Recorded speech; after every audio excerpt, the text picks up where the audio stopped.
New year కోసమని మహాబలిపురం వెళ్ళాను.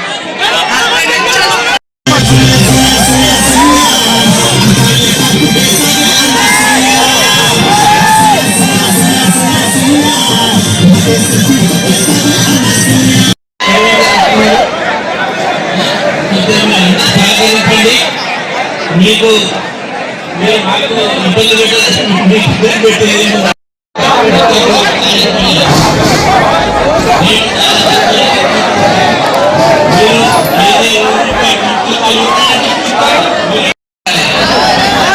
వరంగల్ వరంగల్ మాది.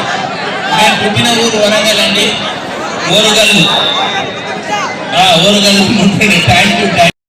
బ్యాక్ సైడ్ మీరు దిగాల.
ఇంట్లో వచ్చి